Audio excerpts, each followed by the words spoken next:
ನಮಸ್ಕಾರ. Khanapur live news ಪೋರ್ಟಲ್ನಲ್ಲಿ ಸ್ವಾಗತ. ನಿನ್ನೆ ಶನಿವಾರ ಇಟ್ಗಿ ಗ್ರಾಮದಲ್ಲಿ ಸರ್ಕಾರಿ ಪ್ರೌಢಶಾಲೆಯ ಸ್ಥಳಾಂತರ ವಿರೋಧವಾಗಿ ಪ್ರತಿಭಟನೆ ಆಯಿತು. ಈ ಪ್ರತಿಭಟನೆ ಬಗ್ಗೆ ಖಾನಾಪುರ ಶಾಸಕ ವಿಠ್ಠಲ್ ಹಲ್ಗೇಕರ್ ಮತ್ತು ಬಿಜೆಪಿ ಅಧ್ಯಕ್ಷರು ಬಸವರಾಜ ಸಾನಿಕೋಪ್ ಸುದ್ದಿಗೋಷ್ಠಿಯಲ್ಲಿ ಏನಂದ್ರು ನೋಡಿರಿ. ಖಾನಾಪುರ ತಾಲೂಕಿನ ಇಟ್ಗಿ ಗ್ರಾಮದಲ್ಲಿ ನಿನ್ನೆ ಜೋರು ಪ್ರತಿಭಟನೆ ಆಯಿತು. ಅಲ್ಲೇ ಮಂಜೂರಾದ ಸರ್ಕಾರಿ ಪ್ರೌಢಶಾಲೆಯನ್ನು ಬೇರೆ ಕಡೆ ಶಿಫ್ಟ್ ಆಗಿದ್ದಕ್ಕೆ ಎಲ್ಲ ಜನರು ಅಲ್ಲಿ ಕೂಡಿ ಒಂದು ಹೋರಾಟ ಮಾಡಿದ್ದಾರೆ. ಆ ಸ್ಕೂಲನ್ನು ಯಾಕೆ ಕ್ಯಾನ್ಸಲ್ ಆಗಿದೆ ಮತ್ತು ಇಟ್ಗಿ ಗ್ರಾಮದಲ್ಲಿ ಇರುವ ಸ್ಕೂಲ್ ಮತ್ತು ಶೈಕ್ಷಣಿಕ ಚಟುವಟಿಕೆಗಳಿಗೆ ಏನು ನೀವು ಹೇಳ್ತೀರಿ? ಎಲ್ಲ ನಮ್ಮ ಮಾಧ್ಯಮದ ಮಿತ್ರರಿಗೆ ನಿನ್ನೆ ನಡೆದಂಥ ಇಟ್ಗಿಯಲ್ಲಿ ಪ್ರತಿಭಟನೆ ಬಗ್ಗೆ ತಾವು ಕೇಳಿದಂಥ ಪ್ರಶ್ನೆಗಳಿಗೆ ನನಗೆ ತಿಳಿದ ಮಟ್ಟಿಗೆ ನಾನು ಒಂದು ಎರಡು ಮಾತುಗಳನ್ನ ಇಲ್ಲಿ ಹೇಳಕ್ಕೆ ಇಚ್ಛೆಪಡ್ತೇನೆ. ಇಟ್ಗಿ ಗ್ರಾಮದಲ್ಲಿ ಖಾಸಗಿ ಸ್ಕೂಲ್ ಇದ್ದರೂ ಕೂಡ ಗೌರ್ಮೆಂಟ್ ಸ್ಕೂಲ್ ಸ್ಯಾಂಕ್ಷನ್ ಆಗಿತ್ತು. ಆ ಗೌರ್ಮೆಂಟ್ ಸ್ಕೂಲ್ ಸ್ಯಾಂಕ್ಷನ್ ಆಗಿದ್ದಕ್ಕೆ ನಮಗೆ ಸ್ವಾಗತ ಆಗ್ತಾ ಇದೆ. ಅದರ ಬಗ್ಗೆ ನಮಗೆ ಯಾವುದೂ ತಕರಾರಿಲ್ಲ. ಆದರೆ ಆ ಸ್ಯಾಂಕ್ಷನ್ ಅಂತ ಶಾಲೆ ಇವತ್ತು ಬಂತು ಮತ್ತು ಹೊಳ್ಳಿ ಹೋತು ಅನ್ನೋದಕ್ಕೆ ಯಾರ ಒಬ್ಬರ ಮೇಲೆ ಗೋಬಿ ಕುಡಿಸ್ತಕ್ಕಂಥ, ಒಬ್ಬರ ಮೇಲೆ ಆರೋಪ ಮಾಡ್ತಕ್ಕಂಥ ಪ್ರಶ್ನೆ ಉದ್ಭವ ಆದಾಗ ನನಗನ್ನಿಸ್ತದ ಇಟ್ಗಿ ಒಳಗೆ ಮೊದಲು ಕನ್ನಡ ಹೆಣ್ಣು ಮಕ್ಕಳ ಶಾಲೆ, ಕನ್ನಡ ಗಂಡು ಮಕ್ಕಳ ಶಾಲೆ ಒಂದೇ ಕಂಪೌಂಡದಲ್ಲಿದ್ದೆವು. ಇದ್ದಾಗ ನಾನು ಒಂದು 20 ವರ್ಷದಿಂದ ಅಲ್ಲಿಯ ಸಾರ್ವಜನಿಕ ಕೆಲಸಗಳಲ್ಲಿ ತೊಡಿಕೊಂಡು ಕೆಲಸ ಮಾಡಿದಂಥವನು.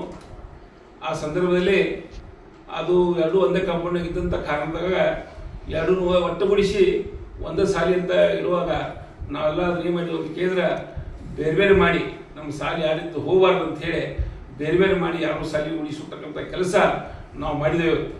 ಆ ಮಾಡಿದವು ಕೂಡ ಇವತ್ತು ಆ ಶಾಲೆಗೆ ಶಾಸಕರು ಮತ್ತು ಶಾಸಕರ ಬಲಿದ್ದ ಆಪ್ತರು ಕೂಡಿ ಅದನ್ನು ತೆಗೆದು ಹಾಕಿದಾರೆ ಅನ್ನೋಂಥ ಸಂದರ್ಭವನ್ನು ಆರೋಪ ಮಾಡಿದಾಗ ನಾವು ಬೇಜಾರಾಗ್ತದೆ. ಯಾಕೆ ಬೇಜಾರಾಗ್ತದೆ ಅಂತ ಕೇಳಿದ್ರೆ ಅದಕ್ಕೆ ಸಂಬಂಧಪಟ್ಟಂಥ ಶಿಕ್ಷಣ ಇಲಾಖೆದಲ್ಲಿರ್ಬೋದು, ಬಿ ಒ ಆಫೀಸರ್ ಇರ್ಬೋದು, ಯಾರೇ ಇರ್ಬೋದು, ಯಾಕೆ ಬಂತು ಯಾಕೆ ಹೋತು ಅನ್ನೋದು ಅವರ ಉತ್ತರ ಕೊಡಬೇಕು. ಅದೇನಾರ ನಾವು ಯಾರು ನಾವು ಅಲ್ಲಿ ಅದನ್ನು ತೆಗೀರಂತ ಹೇಳಿದೆವು ಮತ್ತು ಏನಾದ್ರು ನಾವು ಸ್ವಲ್ಪ ಒತ್ತಾಯ ಮಾಡಿವಂಥ ಏನೋ ಪ್ರೂಫ್ ಅಂತ ತೋರಿಸ್ಬೇಕು. ನಾ ಯಾಕೆ ಈ ಮಾತು ಹೇಳ್ತಾ ಇದ್ದೀನಿ ಅಂತ ಕೇಳಿದ್ರೆ ನಮಗೆ ನೋವು ಆಗ್ತದೆ. ಈಗ ನಾವು ಇಟ್ಗಿ ಒಳಗೆ ದೊಡ್ಡ ತಾಲೂಕಿನೊಳಗೆ ದೊಡ್ಡ ಊರು. ನಮ್ಮ ಊರಿಗೆ ಸನ್ಮಾನ್ಯ ದಿವಂಗತ ಪ್ರಹ್ಲಾದ್ ರೇಮಾನ್ ಇದ್ದಾಗ ನಮ್ಮ ಇಟ್ಗಿ ಇದಕ್ಕೆ ರಾಣಿ ಚೆನ್ನಮ್ಮ ವಸತಿ ಸ್ಕೂಲು 100 ಕೋಟಿ ರೂಪಾಯಿ ಸ್ಯಾಂಕ್ಷನ್ ಆಗಿತ್ತು. ಅದಕ್ಕೂ ಕೂಡ ನಾವು ಪ್ರಯತ್ನ ಮಾಡಿದ್ವಿ. ಜಾಗ ಕೊಟ್ಟಿದ್ದು ಪಂಚಾಯತ್, ಗ್ರಾಮ ಪಂಚಾಯತಿಂದ. ಬಟ್ ಅದನ್ನು ಕೂಡ ಸ್ಯಾಂಕ್ಷನ್ ತೊಗೊಂಡಾಗ ಸನ್ಮಾನ್ಯ ಪ್ರಹ್ಲಾದ್ ರೇಮಾನ್ ಅವರು ಸ್ಯಾಂಕ್ಷನ್ ಮಾಡಿ ಮತ್ತು ಫೈನಾನ್ಸಲ್ಲಿ ಅಪ್ರೂವಲ್ ಮಾಡಿ ಹೋದಂಥ ಶಾಲೆಯನ್ನು ಇವತ್ತು ಅಮ್ಟೆಕ್ ಯಾರು ಬದಲು ಮಾಡಿದ್ರು, ಅಮ್ಟೆಕ್ ಯಾಕೆ ಹೋತು ಅವ್ರು ಉತ್ತರ ಕೊಡಬೇಕು ಮಾತಾಡಿದಂಥವ್ರು. ಮತ್ತು ಯಾಕೆ ಈ ಮಾತು ಹೇಳ್ತಾರೆ ಅಂತ ಕೇಳಿದ್ರೆ ನಾವು ಶಾಲೆ ತರಾಕ ಶಾಲೆ ಉಳಿಸಾಕ ಪ್ರಯತ್ನ ಮಾಡಿರ್ತಾರೆ, ನಾವು ಶಾಲೆ ತೆಗೆದು ಇದು ಹಾಕಿಲ್ಲ.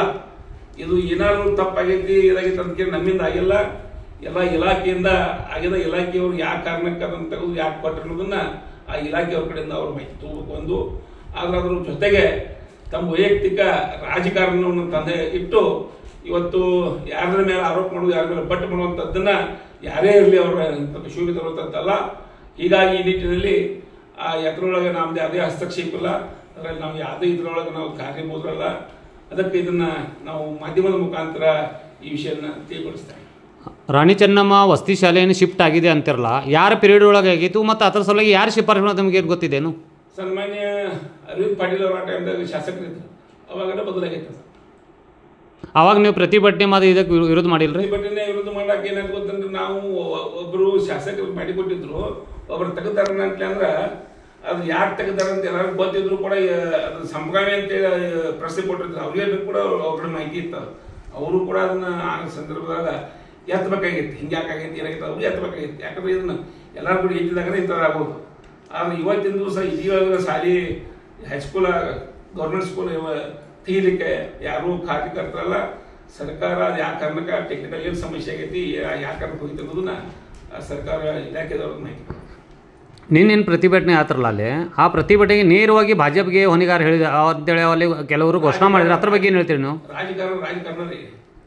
ಭಾರತೀಯ ಜನತಾ ಪಾರ್ಟಿ ಹೊಣೆಗಾರಿಕೆ ಮಾಡಿದ್ರೆ ಯಾರು ಭಾರತೀಯ ಜನತಾ ಪಾರ್ಟಿ ಯಾರು ಮಾಡ್ಯಾರ? ನಾವಿನ್ನು ಸಾಲಿ ತೆಗೆದು ಬೇರೆ ಕಡೆ ಹಾಕಿದ್ದೆವು ಐತಿ ಸಾಲಿಗೆ ಕೊಟ್ಟಿದ್ದೆವು ಅದು ಇಲಾಖೆದವ್ರು ತೆಗೆದಾರ ಇಲಾಖೆದವ್ರು ಕೊಟ್ಟಿದ್ದು ಇಲಾಖೆದವ್ರು ತೆಗೆದಾರ ಯಾಕೆ ತೆಗೆದಾರು ಯಾವ ಸಮಸ್ಯೆಗೆ ತೆಗೆದಾರು ಅವ್ರು उतर ಕೊಡಬೇಕು. संदर्भात खानापूरचे आमदार विठ्ठलरावजी हलगेकर या ठिकाणी आहेत. त्यांनी काही अंशी त्या ठिकाणी आरोप झाला. या संदर्भात साहेब आपण काय बोलू शकता? इटवी या ठिकाणी हायर प्राथमिक शाळा ही हायस्कूल म्हणजे माध्यमिक शाळा प्रौढशाळा करण्यासाठी सरकारनं एक आदेशान्वये त्या ठिकाणी परवानगी दिली होती. त्याची चाहूल तिथल्या जनता शिक्षण संस्थे या संस्थेच्या पदाधिकाऱ्यांना कळाली आणि त्याने लगेच माझ्याशी संपर्क साधला. त्या वेळेला मला समजलं की त्या ठिकाणी हायस्कूल होत आहे आणि चांगली गोष्ट आहे. कारण ह्या वर्षाच्या बजेटमध्ये सरकारनं एकूण कर्नाटक राज्यामध्ये 100 शाळांना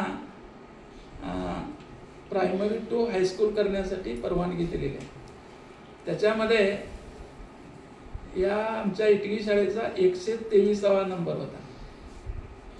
एकूण 100 असताना 147 शाळांना परवानगी दिलेल्या आहेत पूर्ण कर्नाटक राज्यामध्ये. असं असताना तिथील जी संस्था आहे ती त्यांनी मला संपर्क साधल्यानंतर हे मला समजलं की या बजेटचं एक शाळा आमच्या तालुक्यामध्ये आलेली आहे. त्यावेळेला त्यांना प्रश्न पडला की इथं हायस्कूल आहे, उद्या ही शाळा चालू झाली तर आमची शाळा ही प्रायव्हेट शाळा बंद पडते आणि तिथल्या शिक्षकांना आणि यांना सर्वांनाच त्याचा त्रास होतोय. म्हणून त्यांनी मला सांगितलं की आम्ही हायकोर्टला जाणार आणि त्याच्यावरती स्टे आणणार. त्याप्रमाणे त्यांची कारवाई ते करत असताना बजेटमध्ये अगोदरच एक काँग्रेस गव्हर्नमेंट काय देत आहे ते पुरा सगळ्यांना द्यायला तयार नाही आणि त्याच्यात तालुक्यामध्ये एक आलेला आहे आणि ह्याने जर स्टे आणले तर ती शाळा बंद पडणार आणि आमचं एक जे काय तालुक्याला मिळालेली शाळा आहे ती आम्हाला मिळणार नाही. या दृष्टिकोनातून आम्ही विचार केला की मी आमदार म्हणून निवडून आल्यानंतर गष्टोळीला सत्कार कार्यक्रम होता आणि तिथं जे दिवंगत आपले तिप्पनावर वसंत तिप्पनावर यांनी सांगितले की आम्ही तुम्हाला 2 एकर जागा देतो आणि आम्हाला फक्त एक या तुमच्या पिरियडमध्ये शाळा करून द्या. आणि त्याप्रमाणे ते लक्षात होतं आणि त्यावेळेलाच मी पत्र दिलेलं आहे गष्टोळीला. 2 वर्ष झाली माझ्याकडे ती कॉपी आहे.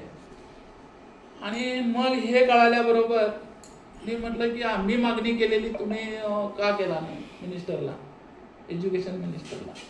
तेव्हा त्यांनी आणि हे जे काय स्टे आला किंवा कोर्ट मॅटर आहे म्हणून त्यांनी लगेच ती काय शाळा तिथं ऑर्डर केलेली आहे. आता प्रश्न असा आहे की मी केलो म्हणून त्या सगळ्या लोकांचा प्रश्न आहे.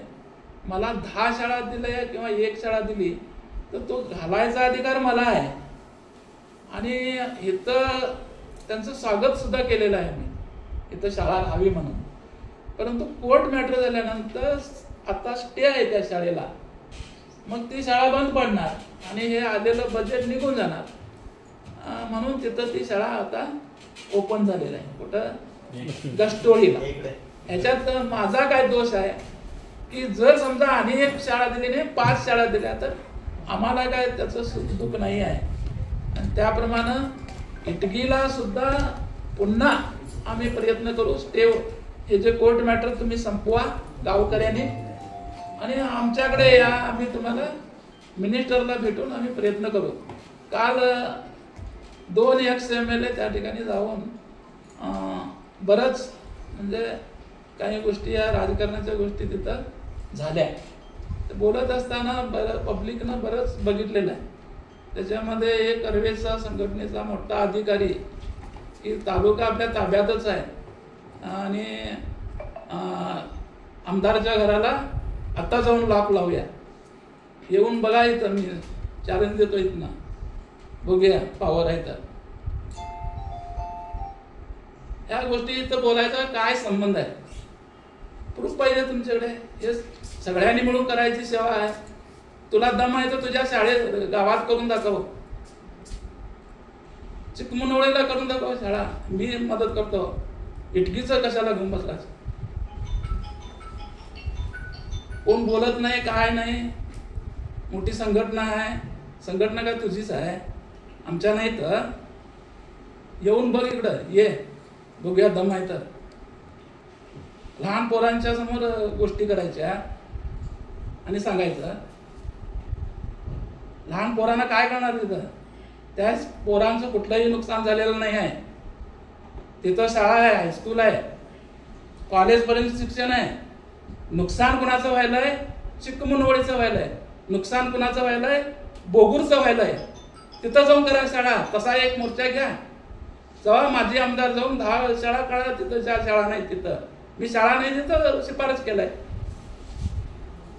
पोरांचा उपयोग करून पावसात बसलो म्हणून दाखवण्यापेक्षा आम्ही 37 वर्ष त्या पोरातनं बसलोय. तेच काम केलंय आम्ही. 37 वर्ष बसलोय हो शाळेत. आणि आता तुम्हाला शिकवायला लागलोय शाळा. जरा शाळा शिका व्यवस्थित आणि राजकारण करायला शिका, असं या माध्यमातून सांगतो. धन्यवाद.